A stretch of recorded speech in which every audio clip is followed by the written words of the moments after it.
देख रहे हैं भायंदर सत्ता न्यूज।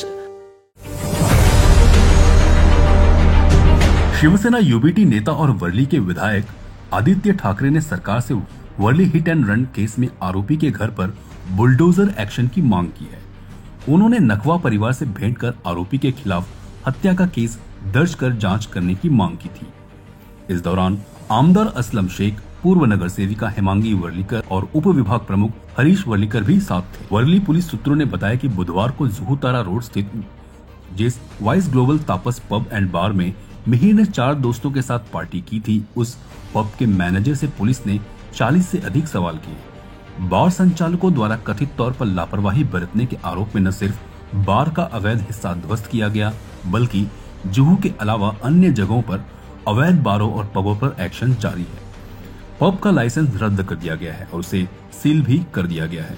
हालांकि पब एंड बार को पूरी तरह से जमींदोज नहीं किए जाने से विपक्षी दलों ने सरकार की भूमिका और बार को कथित संरक्षण दिए जाने का आरोप लगाते हुए सवाल खड़े करने शुरू कर दिए हैं। मन हलून जातं जो प्रकार घडलेला आहे, म्हणजे हे मी कधी त्या दिवशी पण बोललोय की ऍक्सिडेंट होत असतात, पण एवढा बेकार हिट अँड रनची केस मर्डरच आहे आणि ह्याच्यात शिक्षा ही सगळ्यात कठोर झाली पाहिजे। जर आपण त्या परिवाराच्या डोळ्यात डोळे घालून पाहिलं तर त्यांच्या मनातलं राग, दुःख हे सगळं दिसत आहे। नाकवाजीने तर त्यांच्या डोळ्यासमोर पाहिलं सगळं, आणि एवढं भीतीदायक गोष्ट, एवढी भयानक गोष्ट ह्या मुंबईत होऊ शकते, आपल्या महाराष्ट्रात होऊ शकते।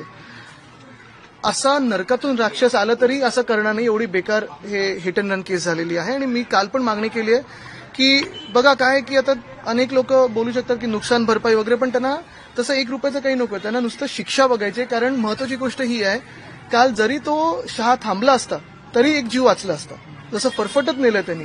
हे खूप भयानक आहे आणि लवकरात लवकर फास्ट ट्रॅक करून शिक्षा ही झालीच पाहिजे आणि सगळ्यात कठोर शिक्षा ही झालीच पाहिजे। माझं तर म्हणणं आहे की ह्या इकडे कोळीवाड तर भर चौकात सोडा। त्यांनी देखील मागणी केली की 5 मिनिटांसाठी आमच्या ताब्यात द्या मिहिर शहाला, मग आम्ही नाही, एखादा गुन्हेगार असेल तर तुम्ही गुन्हा त्याच्यात दाखल करून जेलमध्ये टाकू शकता, पण असा राक्षस असेल तर मग काय करायचं? हा मिहिर राजेश हा राक्षसच आहे आणि आपण पाहिलं असेल एवढं भयानक हे कृत्य आहे।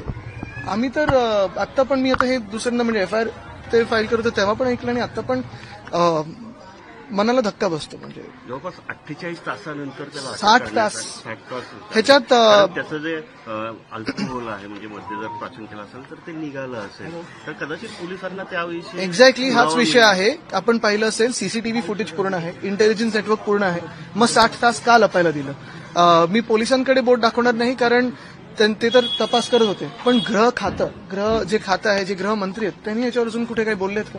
महत्वाची गोष्ट म्हणजे शिक्षा आता काय होते या सरकारकडून अपेक्षित आहे, मिहिर राजेशाला काय शिक्षा बसणार हे बघायला पाहिजे आणि पुढची कारवाई कशी असणार। आज पालिकेने त्याच बारवर कारवाई आता सध्या चालू आहे, बुलडोजर घेऊन गेलेले आहे। नाही बघा, हे सगळं ठीक आहे, हे तुम्ही इकडे तिकडे बुलडोजर चालवा, तुम्ही नाकाबंदी लावा, पण त्या मिहिर राजेशावर बुलडोजर चालणार आहे का? त्याच्या घरावर चालणार आहे का? हा मुख्य प्रश्न आहे। तुम्ही इतर जे कोण असतील, मग रस्ता कोणी बनवला त्याच्या घरावर न्याल, तुम्ही सगळं कराल, पण मिहिर राजेशाच्या घरावर चालणार आहे का बुलडोजर?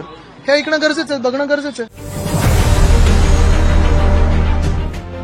आप देख रहे हैं भायंदर सत्ता न्यूज।